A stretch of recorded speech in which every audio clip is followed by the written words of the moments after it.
Assalamualaikum warahmatullahi ta'ala wabarakatuh. Salam sejahtera buat kita semua. Sahabat TH2, salam sehat. Izinkan saya menghimbau kepada seluruh sobat TH2. Jangan lupa prokes kesehatan di mana saja, kapan saja. Sobat TH2, malam ini aku akan menyampaikan satu segmen yang bernama Narsis, narasi misteri.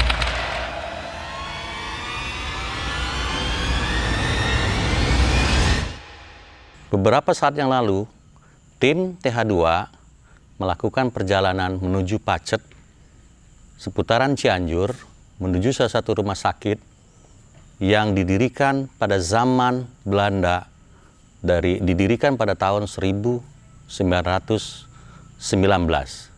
Kurang lebih sekarang ini 100 tahun umur daripada rumah sakit tersebut. Pada era pemerintahan Belanda, rumah sakit tersebut dipergunakan untuk merawat para pasien yang terkena tuberkulose atau paru-paru. Tahun 1987, rumah sakit tersebut diambil alih oleh pemerintah, tepatnya TNI Angkatan Udara. Fungsi dan tugasnya rumah sakit ini sama ketika didirikan, yaitu adalah merawat pasien-pasien untuk paru-paru sampai era 2004. Dari tahun 2004 sampai sekarang, rumah sakit tersebut tidak dipergunakan. Tim TH2 melakukan eksplorasi ke rumah sakit Pacet beberapa saat yang lalu. Bangunan yang ada di rumah sakit tersebut, kurang lebih hitungan kami ada 10 bangunan, yang mana sampai detik ini semua dalam kondisi kosong yang sudah tidak terpakai. Salah satu tim kami pada saat itu melakukan peninjauan yang notabene kami tidak matang mengerti fungsi dan tugas bangunan atau ruangan tersebut. Setelah mendapatkan informasi, ternyata itu adalah kamar mayat, tempat dimandikannya mayat dan ditaruhkan mayat di ruang itu sampai nanti menunggu ambulan untuk membawa jenazah keluar dari rumah sakit. Suasana di tempat tersebut, di ruangan tersebut, masih tercium sampai detik ini adalah bau amis dan bau obat-obatan di rumah sakit. Dengan suasana yang dingin pada saat itu, memang ruangan tersebut semakin memberikan nuansa mistiknya.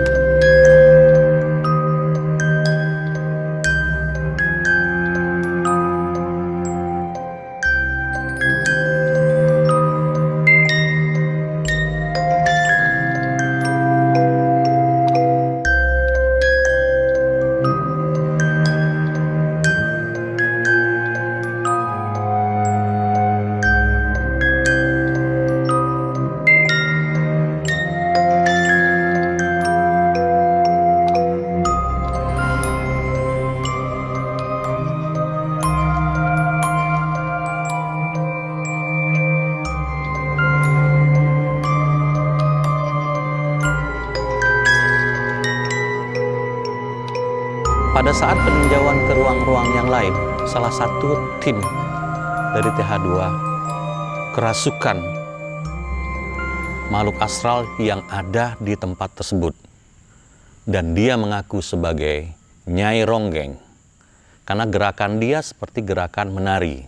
Ketika kita mengadakan pembicaraan terhadap teman dari tim kita yang kerahuan atau kemasukan, dia mengaku dia pernah dirawat dan meninggal di tempat tersebut.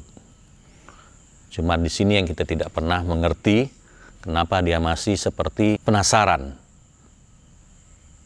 masih bermain di seputaran rumah sakit tersebut.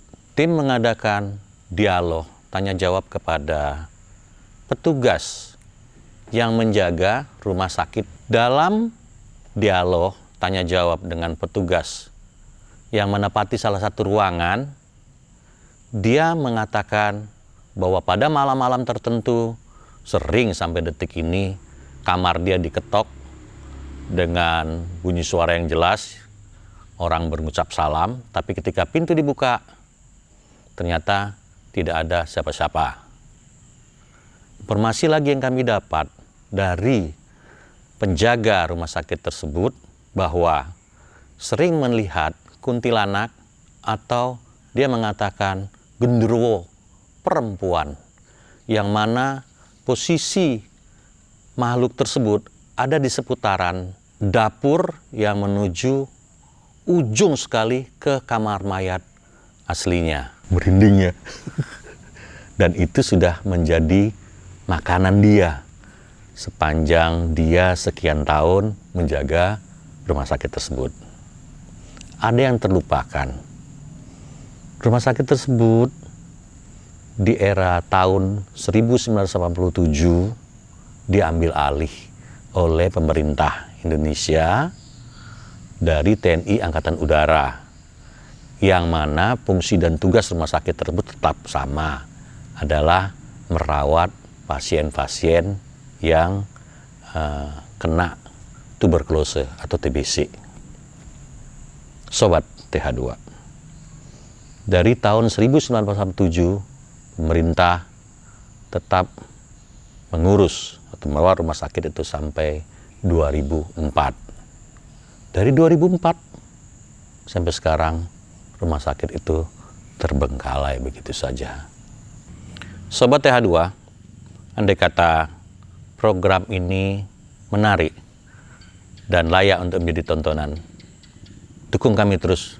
Jangan lupa ya, subscribe yang banyak, agar kami mampu lebih mengeksplorasi tempat-tempat lain yang jauh lebih fenomenal dan layak untuk ditonton.